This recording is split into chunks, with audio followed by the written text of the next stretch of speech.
27-game win streak, which I believe is the longest since 2021. Why has this team found its ability to click the way it has right now?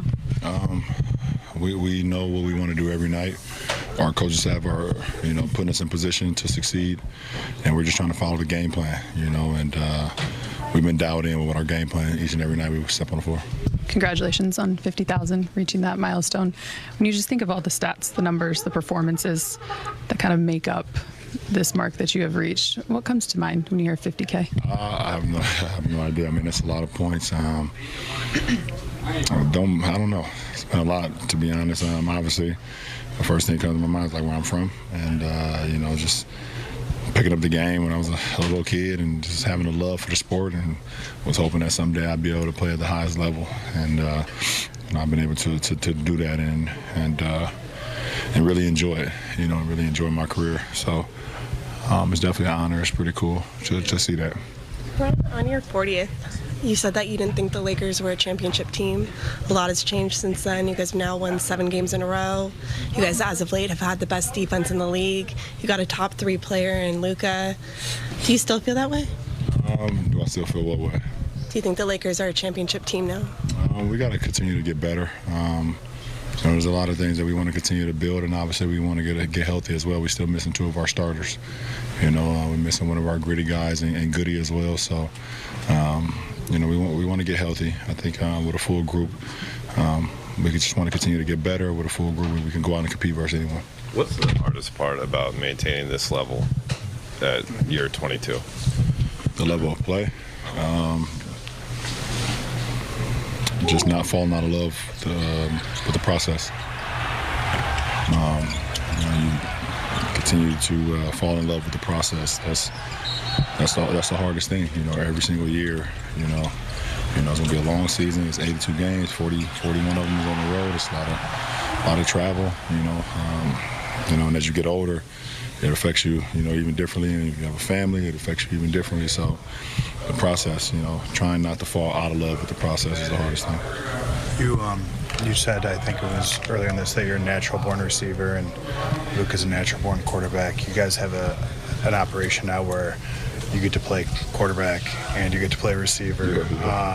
How has that benefited you, having the ability to do both in a game, and how have you gotten comfortable finding spots to attack off of what he does? Yeah, I think I told Dave, I said in order for us to be the team ultimately we need to be, the ball needs to be in Luka's hands.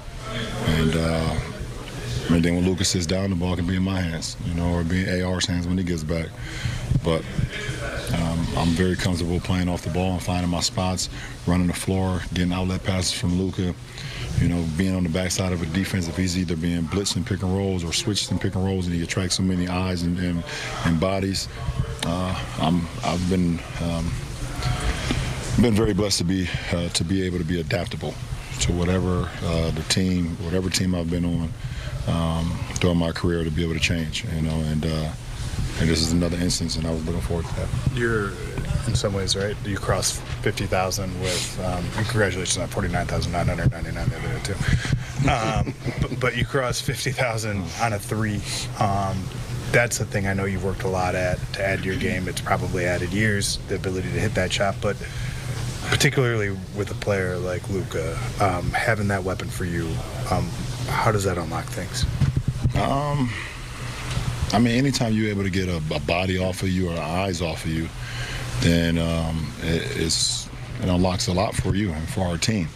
He attracts so many eyes and so many defenders, either when he's driving, his pick and roll coverage, his ability to make all the reads, that if I'm getting passes where guys closing out on me, with a live dribble, or they're not closing out on me, I'm able to now make reads where if it's 2 on the ball, then I'm the guy that has the 4-on-3 numbers, and I'm able to see all the other reads as well.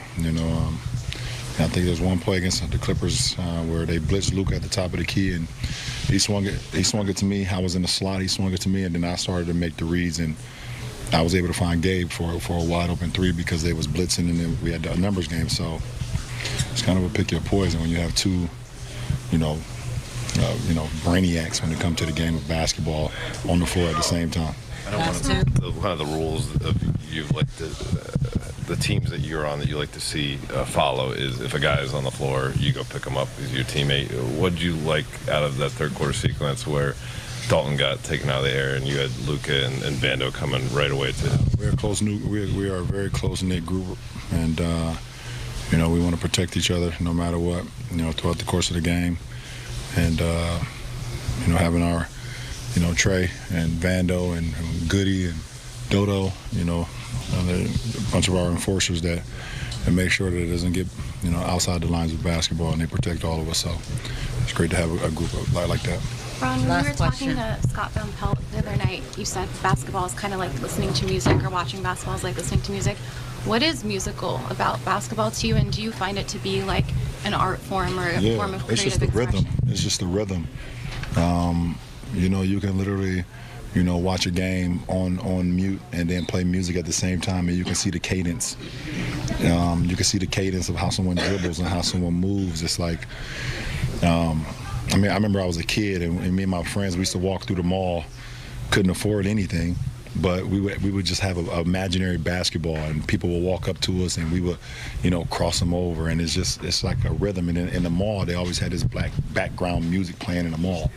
It's just a feel. It's a beautiful thing to be able to play the game at such a great rhythm, and that's what R&B is. That's rhythm and blues. Hip hop is like that. Rock and roll is like that. It's like super dope cadence. It's like it's a beautiful thing. Appreciate it. Thanks,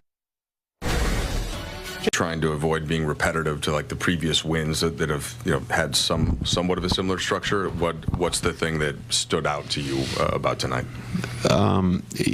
Every game is different, even if the other team scores between 99 and 102. Like, every game is different.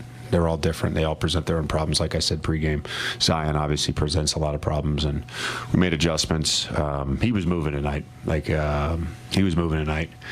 I thought a big thing for us as we have gone through this season is, as of late, game plans have worked. So there's been no consternation. Tonight, we made 3 different adjustments on him. Didn't work. He was that good tonight. We didn't get discouraged. It didn't allow us to get frustrated offensively. It didn't take us out of our execution.